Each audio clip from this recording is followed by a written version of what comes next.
Bonjour et bienvenue dans le journal de la semaine pour un tour d'horizon de l'actualité scientifique. Au sommaire de ce numéro, une exoplanète potentiellement habitable, un manchot de 36 millions d'années, un cerveau qui ne mélange pas le sexe et l'argent et un incroyable inventaire de la vie dans les océans. Dans la course aux exoplanètes qui oppose plusieurs équipes dans le monde depuis bientôt 15 ans et qui a permis de découvrir près de 500 planètes autour d'étoiles autres que notre Soleil, le Graal a peut-être enfin été trouvé, à savoir une autre Terre, une planète potentiellement habitable. Des chercheurs américains viennent en effet d'annoncer que la planète Gliese 581G, située à 20 années-lumière de la Terre, pourrait y abriter la vie. Cette petite planète, 3 à 4 fois plus massive que la Terre, est de type tellurique, c'est-à-dire que sa surface est solide et non gazeuse. Mais surtout, en raison de la distance qui la sépare de son étoile, sa température est censée être clémente et compatible avec la présence d'eau liquide, condition sine qua non pour que la vie telle que nous la connaissons soit possible. Sauf que les choses ne sont pas si simples et que, comme Mars ou Vénus, il ne suffit pas d'évoluer dans la zone d'habitabilité d'une étoile pour abriter la vie. Gliese 581G a en effet le gros défaut de présenter toujours la même face à son étoile. Résultat, une partie de sa surface est exposée en permanence à des températures extrêmes, tandis que l'autre est plongée dans un froid glacial. Des conditions a priori peu favorables à l'apparition de la vie. La présence d'une atmosphère pourrait atténuer ces écarts de température. Reste encore à le démontrer.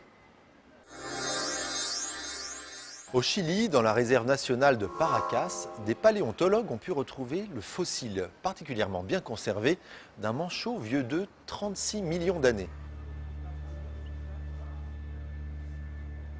Comme en témoignent ses nombreux ossements, le spécimen appartient à une espèce de très grande taille, 1,50 m, plus grand encore que l'actuel manchot empereur, qui peut faire jusqu'à 1,20 m de haut. Sa morphologie, la forme de ses ailes et de ses plumes montrent que l'animal était déjà adapté à une vie aquatique. En observant le fossile au microscope, les chercheurs ont constaté que les mélanosomes, c'est-à-dire les paquets de pigments présents dans les plumes, étaient très différents de ceux des manchots contemporains. Alors que les manchots actuels ont le ventre blanc, celui-ci avait vraisemblablement un ventre coloré, gris ou brun, comme de nombreux oiseaux marins. Les mélanosomes agissent aussi sur la rigidité des plumes et selon les chercheurs, cet oiseau n'était pas aussi bon nageur que les manchots contemporains.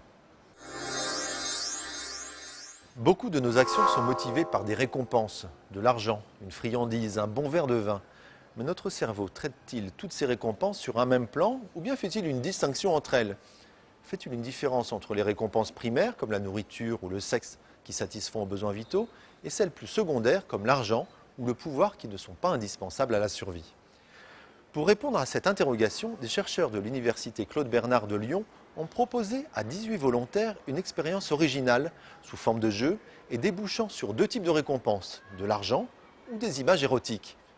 Une expérience au cours de laquelle l'activité cérébrale des patients était suivie à l'aide d'une IRM fonctionnelle. Résultat, les chercheurs ont pu confirmer que notre cerveau fait bien la distinction entre les récompenses primaires et secondaires. Sa partie postérieure, plus ancienne sur l'échelle de l'évolution, est activée spécifiquement par les images érotiques, alors que sa partie antérieure, apparue plus récemment chez l'homme, l'est spécifiquement par les gains financiers. Le 4 octobre, à Londres, les biologistes marins du monde entier ont présenté les premiers résultats d'un programme titanesque, le Census of Marine Life. Lancé il y a tout juste 10 ans, ce projet sans précédent a pour mission d'étudier la biodiversité marine à l'échelle de la planète. Au cours de 540 missions menées dans tous les océans, ils ont recensé près de 250 000 espèces marines, dont 20 000 nouvelles, principalement des crustacés et des mollusques.